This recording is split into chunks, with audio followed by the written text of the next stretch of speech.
Bonjour tout le monde, je vais vous présenter rapidement mon échantillonneur de visine que j'ai reçu. Je vous en avais parlé, j'ai commandé il y a quelques jours. Donc ça se présente en deux catalogues. Le premier, c'est un catalogue dans lequel vous avez plusieurs catégories. On vous montre des exemples d'utilisation de visine. On vous donne également des informations à ce sujet. Et pour la partie en allemand, vous pouvez toujours, si besoin, utiliser un traducteur d'écran. Après, bon, ce qui est indiqué, c'est déjà assez clair, hein. Donc ça, ce document-là peut être trouvé gratuitement sur Internet, si ça vous suffit. De mon côté, c'était fourni avec mon échantillonneur de visine, ce qui est assez utile parce que vous avez toutes les catégories qui sont reprises ici et dans le même ordre.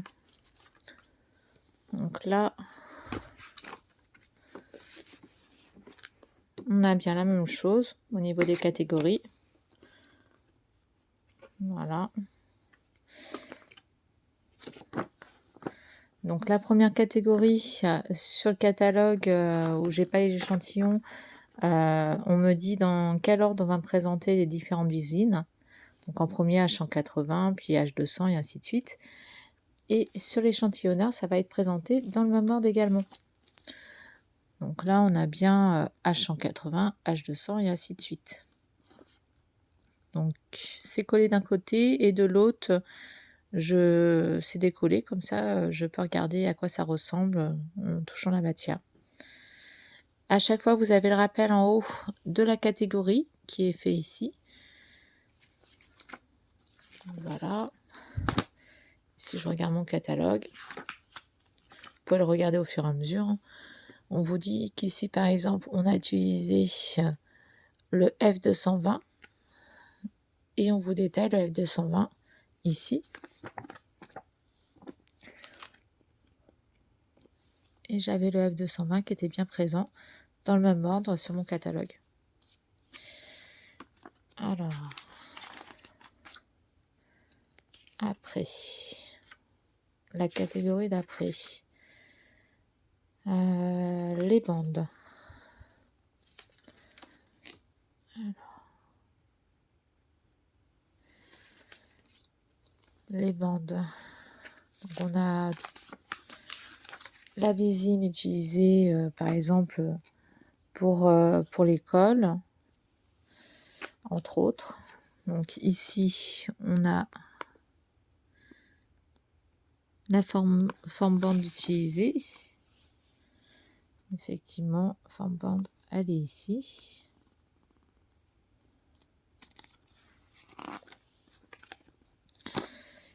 Catégorie suivante.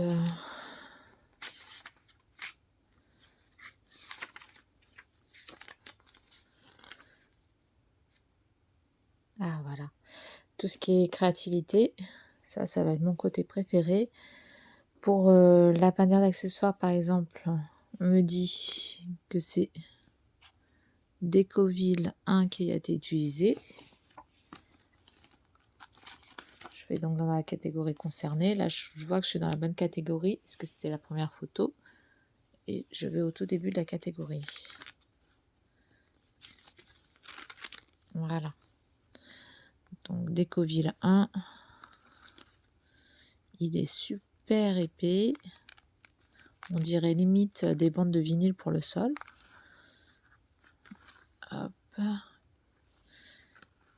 Et le Décoville Light, lui, il est plus malléable. En même temps, niveau grammage, c'est quasi 2 fois moins. Ok. Ensuite, on vous donne des conseils pour la visine utilisée pour des motifs de broderie. Après, moi, j'ai mes habitudes. Je regarde sur Créatrice Broderie Machine. Il y a pas mal de tutos et il y a des films qui sont conseillés selon le type de broderie. Donc là, pour le coup, je préfère regarder sur Créatrice Broderie Machine. Je préfère leur film. Alors, ensuite,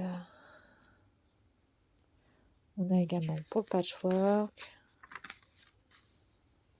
Pour celui-là, c'est quoi? pour cette pochette. Askiring Verre. À mes souhaits, je ne parle pas du tout allemand. Alors. Ah, d'accord. Donc oui, là je vois l'utilité, c'est vachement pratique pour bien coudre. Pour faire cette pochette là. Alors ensuite, il y a quoi d'autre? Ah, une pochette qui a l'air d'être bien rigide. Alors, c'est le S133 qui a été utilisé pour la pochette bien rigide. Donc, je vais chercher le S133. Ici. Effectivement, c'est super, super, super solide. Donc, c'est pas quelque chose qu'on va plier.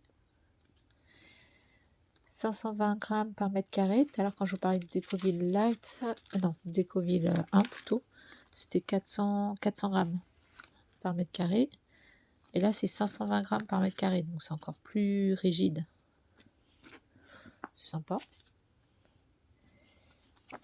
Là, j'ai également des mousses qui ont été utilisées pour d'autres projets.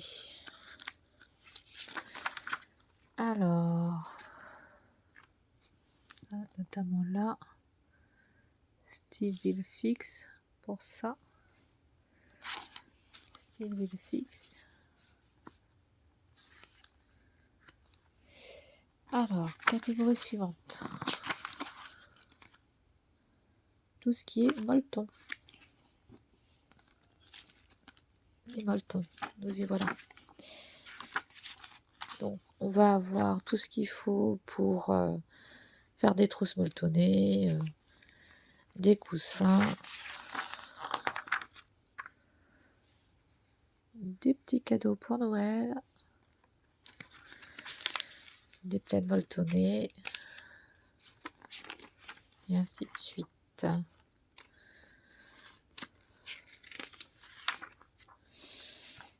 Là, je regarde. Donc là, c'est plus. Il y a une indication supplémentaire. Ça me dit plus ou moins. Donc je pense que c'est plus ou moins épais. Je vais vérifier. Là, c'est effectivement tout fin. On va chercher un qui est très épais. Ah, voilà. Et lui, ça se voit, c'est très épais, effectivement. Donc l'indication, ça veut dire plus ou moins épais. Voilà, voilà pour la présentation rapide de l'échantillon. Je vous remets les références. Si vous voulez retrouver ça, je vous remets les références dans les commentaires de la vidéo.